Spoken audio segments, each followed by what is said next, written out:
একই কাণ্ড সংসদে, রাজ্যসভায় জয় হিন্দ বন্দে মাতরম স্লোগান বন্ধ।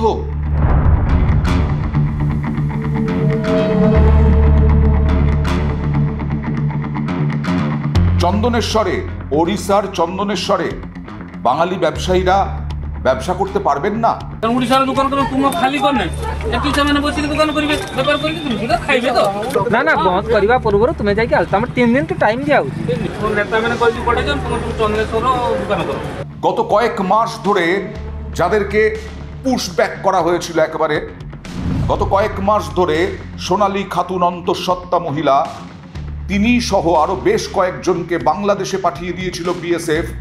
সেখান থেকে নিয়ে আসার ব্যাপারে হাইকোর্টের নির্দেশ, সুপ্রিম কোর্টের নির্দেশ সত্ত্বেও কেন্দ্র সেরকম কোনো ইতিবাচক ভূমিকা দেখাবে না।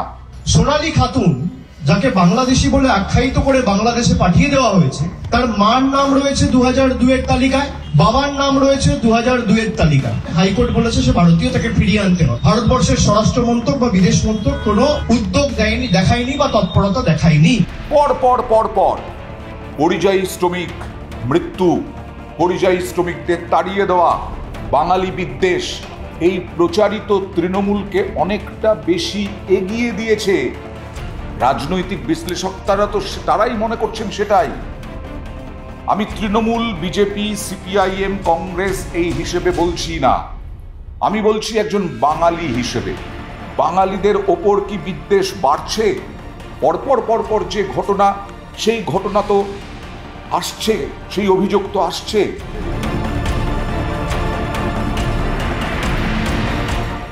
এই যে জয় হিন্দ বন্দে মাতরম, এটা বলা যাবে না। আজকে একটি বিজ্ঞপ্তি জারি করেছে, কারণ অধিবেশন সামনে রাজ্যসভায়। আমি এর প্রসঙ্গে আসছি, কিন্তু বাঙালি বিদ্বেষ, বিজেপি শাসিত রাজ্য মানেই বাঙালি বিদ্বেষ, বিজেপি শাসিত রাজ্য মানেই বাঙালিদের ওপর অত্যাচার, বিজেপি শাসিত রাজ্য মানেই বাঙালিদের ওপরে অকথ্য নির্যাতন, মৃত্যু, আত্মহত্যা। এই সবই তো তৃণমূল একেবারে হাতিয়ার করে নিয়েছে। তাতে কি বিজেপি খানিকটা হলেও পিছিয়ে পড়েছে? আমি আবার বলছি, বাঙালি হিসেবে আজকে ধরুন দীঘায় একটা ঘটনা ঘটেছে।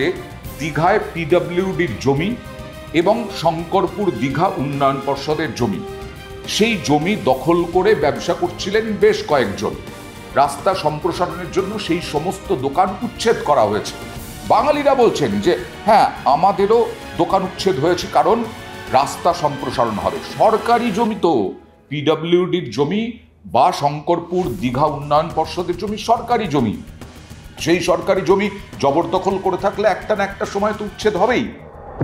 কিন্তু সেইটাকে নাকি এমন প্রচার করা হয়েছে ওড়িশার চন্দনেশ্বরে যে এখান থেকে, অর্থাৎ এ রাজ্য থেকে ওড়িয়া খেদাও অভিযান চলছে। তা তো নয়, তা তো নয়। দীঘাতে একজন বাঙালি ব্যবসায়ী বলছেন, শুধু ওড়িয়া কেন, আমি তো বাঙালি, আমার দোকানও উচ্ছেদ হয়েছে। দোকান তুলে দিয়েছে। কেন দোকান তুলে দিল কেন? আবার সবাইকে তুলেছে, যেমন আমাকেও তুলে দিয়েছে। না না, সবাইকে তুলে দিয়েছে, কোনো বেচে, সবাইকে তুলেছে, কোনো বেচে তুলেনি না। রাস্তা নিয়ে, ব্যবসা নিয়ে সমস্যা, মানে বুঝতে লোক পায় না বেশি, স্থানীয় লোকে বুঝবে, যাতায়াতের অসুবিধা এইসব। তাহলে ওড়িশায় চন্দনেশ্বরে যে খবর আমাদের সামনে এসেছে সেটা মিথ্যে প্রচার, এবং সেখানে পরিষ্কার বলা হচ্ছে যে 3 দিন সময় দেওয়া হচ্ছে। এই 3 দিন সময় দিলাম তোমাদেরকে, তোমরা এখান থেকে উঠে যাবে, তোমরা নিজের রাজ্যে গিয়ে ব্যবসা করবে। কেন, কি অপরাধ করেছেন ওই বাঙালি ব্যবসায়ীরা? ওড়িশার দোকান করে তুমি খালি করনে একই সামনে বসে দোকান করিবে, ব্যাপার করিবে, তুমি সুদা খাইবে তো জানো জানো এ বাবদের কথাটা যাইকি তাঙ্ক তোমার সেই নেতা মান কাছে পচার জায়গা মাগি দিও, তেমন জায়গা ফাঁকা করে দিলে সেই জায়গায় যাই বসিব। 3 দিন সময় দেওয়া হলে সাঙ্গে সাঙ্গে তো হবনি।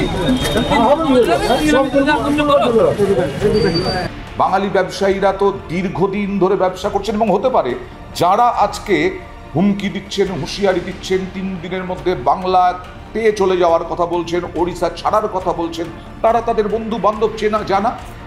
বিজেপি নেতা বলেছিলেন, আমার সঙ্গে বিজেপি নেতা দেবজিৎ সরকারের কথা হয়েছিল। তিনি বলেছিলেন যে, আমি তাকে প্রশ্ন রেখেছিলাম যে রাজনৈতিকভাবে একতাবদ্ধ ঐক্যবদ্ধ না হলে পরে, রাজনৈতিক ইন্ধন না থাকলে কি এরকমভাবে সাধারণ মানুষ হিসেবে হুমকি হুঁশিয়ারি দেওয়া যায়? তিনি পাল্টা বলেছিলেন বাংলা পক্ষের কথা প্রসঙ্গে বলেছিলেন যে বাংলা পক্ষ তৃণমূল কংগ্রেসের মঞ্চে উঠে তারা বাঙালি জাত্যাভিমান রাখার কথা বলেন, বাঙালিকে বাঁচিয়ে রাখার কথা বলেন। তাহলে কি এখানেও রাজনৈতিক ইন্ধন রয়েছে চন্দনেশ্বরে? এটা তো আমরা বাঙালি হিসেবে, কোনো রাজনৈতিক দল নয়, আমাদের বাঙালি হিসেবে বিরোধিতা করা উচিত নয় এই সমস্ত ঘটনা। ওড়িশায় বাঙালি খেদাও হচ্ছে, মিথ্যে প্রচার করা হচ্ছে যে বাংলায় নাকি ওড়িয়া খেদাও হয়েছে, তা তো নয়। এক্ষেত্রে কেন এরকম বিদ্বেষ ছড়ানো হচ্ছে? কেন বিদ্বেষ ছড়ানোর সুযোগ পাচ্ছে মুষ্টিমেয় কয়েকজন? এই প্রশ্ন তো উঠছেই। এই যে তারা ন্যারেটিভ সেট করার চেষ্টা করছে, বাঙালিদেরকে অপমান করা হচ্ছে, বাঙালিদেরকে পেটানো হচ্ছে, বিভিন্ন জায়গায় বলা হচ্ছে, সম্পূর্ণ ভুল। বাঙালিরা সসম্মানে বিভিন্ন জায়গায় নিজেরা ব্যবসা করে খাচ্ছে এবং বিভিন্নভাবে সুন্দরভাবে রয়েছে।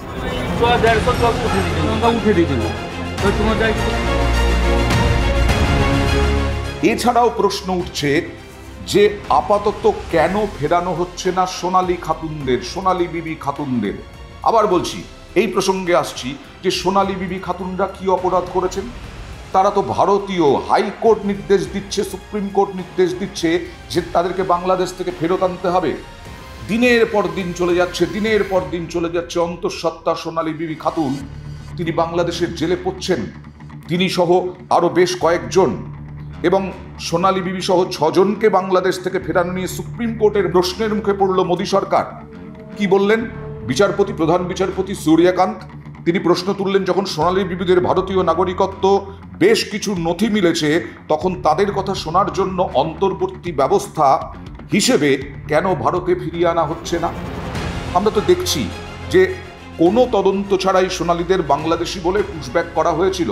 প্রধান বিচারপতি বলছেন যে তাহলে এখন সোনালীদের ভারতে জন্মের শংসাপত্র মানে বার্থ সার্টিফিকেট, পরিবারের নথি যখন মিলেছে, পরিবারের লোকেদের জমির মালিকানার মতো নথি যখন মিলছে, তখন কেন তাদের বক্তব্য শোনার সুযোগ দেওয়া যাবে না?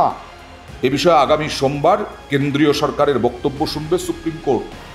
বীরভূমের দুবরাজপুরের বাসিন্দা এরা 6 জন বাংলাদেশের একেবারে কোর্টে পচে মরছেন বোঝা যাচ্ছে। প্রধান বিচারপতি সূর্যকান্ত এটাও বলেছেন, মামলা না উঠলে বলেন শুনানি হচ্ছে না, আবার মামলা উঠলে বলেন শুনানি চান না। এদের জন্ম শংসাপত্র, ঘনিষ্ঠ আত্মীয়দের জমির মালিকানা, দলিলের মতো নাগরিকত্ব প্রমাণ সামনে এসেছে, আপনাদের বিরুদ্ধে অভিযোগ কোনো তদন্ত না করে, কারো কথা না শুনে তাদের বাংলাদেশে পাঠানো হয়েছে। কেন কেন্দ্র গড়িমসি করছে? এই প্রশ্ন প্রধান বিচারপতি তুলছেন। আমরা পরপর ঘটনা দেখেছি, এবং সেই ঘটনা তৃণমূল, বিজেপি, সিপিআইএম, কংগ্রেস নয়, একজন বাঙালি হিসেবে আমাদের প্রতিবাদ করা উচিত নয়? আজকে বাঙালি কি সত্যি একেবারে মুহ্যমান হয়ে গেছে? বাঙালি কি প্রতিবাদের কণ্ঠস্বর বন্ধ হয়ে গেছে? জেতার সুযোগ তো নিচ্ছে তৃণমূল কংগ্রেস, অন্য দল সেইভাবে, বা বিরোধী দল বিজেপি বিভিন্ন রাজ্যে আছে, তাদের বিরুদ্ধে অভিযোগ উঠছে যখন, তৃণমূল কংগ্রেস সেই অ্যাডভান্টেজটা নেওয়ার চেষ্টা করবে ভোটের ময়দানে, 26শে বিধানসভার ভোট। এবং রাজনৈতিক বিশ্লেষকদের অনেকেই বলছেন তার অ্যাডভান্টেজ তৃণমূল কংগ্রেস পেতে চলেছে। কিন্তু মুশকিলটা হলো, দেখুন রাজনীতি কোন জায়গায় যে আজকে জয় হিন্দ বন্দে মাতরম স্লোগান দেওয়া যাবে না, এটা প্রত্যেক অধিবেশনের আগে বিজ্ঞপ্তি জারি করা হয় রাজ্যসভায় বা সংসদে, সেটা আবার বিজ্ঞপ্তি হয়েছে। আজকে মমতা বন্দ্যোপাধ্যায় ক্ষোভ প্রকাশ করেছেন এই নিয়ে। জয় হিন্দ বলা যাবে না সংসদে, বন্দে মাতরম বলা যাবে না। বন্দে মাতরম তো ন্যাশনাল সং, আমাদের সবার স্লোগান তো বন্দে মাতরম। যারা স্বাধীনতা আন্দোলন করেছিলেন তাদের স্লোগান ছিল বন্দে মাতরম, কি করে ভুলে যাচ্ছে? তার মানে কি বাংলার আইডেন্টিটি নষ্ট করতে চায়? বঙ্কিমচন্দ্র চট্টোপাধ্যায় রচনা করেছেন বন্দে মাতরম, জয় হিন্দ নেতাজি সুভাষচন্দ্র বসুর। কথায় কথায় আমরা জয় হিন্দ বলি, কিন্তু বন্দে মাতরম জয় হিন্দ সংসদে উচ্চারণ করা যাবে না কেন, স্লোগান দেওয়া যাবে না কেন? এই ইস্যুটা তো এখন আরো গরম হয়ে গেল, আরো হাতিয়ার হয়ে গেল তৃণমূলের। বাঙালিদের বিরুদ্ধে যে অত্যাচার নির্যাতনের যে অভিযোগ উঠছে গত কয়েক মাস ধরে, তার প্রতিবাদ তো সকলেরই করা উচিত। আজকে চন্দনেশ্বরে মিথ্যে প্রচার করে বাঙালি ব্যবসায়ীদেরকে 3 দিনের নোটিশ দেওয়া হচ্ছে।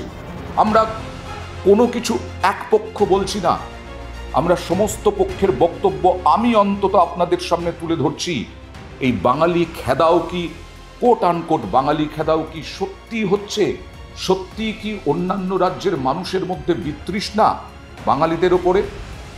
আর তার সুযোগ রাজনৈতিকভাবে তৃণমূল কংগ্রেস ভবিষ্যতে 26-এর বিধানসভা নির্বাচনে পাবে, এরকমটাই মনে করছেন অনেকে, যার ফলে অনেকটাই পিছিয়ে পড়ছে প্রধান বিরোধী দল এবং বিরোধী দলগুলি।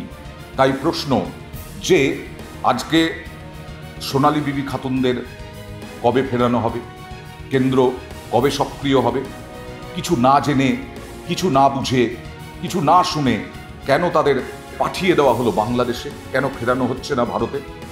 কেন চন্দনেশ্বরে বাঙালিদেরকে এরকমভাবে থ্রেট দিলে পরে আমরা প্রতিবাদ করি না সর্বতভাবে? কেন দীঘায় যেটা হচ্ছে সেটা সরকারি জমিতে হচ্ছে, তাতে কেন রাজনীতি চলে আসবে অন্য রাজ্যে? এই প্রশ্নগুলো তো খুব স্বাভাবিক। আর বিধানসভা নির্বাচনের আগে এগুলোই আরো বেশি করে বিপদ বাড়াতে পারে, চিন্তায় ফেলতে পারে রাজ্য বিজেপিকে, বঙ্গ বিজেপিকে। এটাই মনে করছেন রাজনৈতিক বিশ্লেষকদের অনেকে।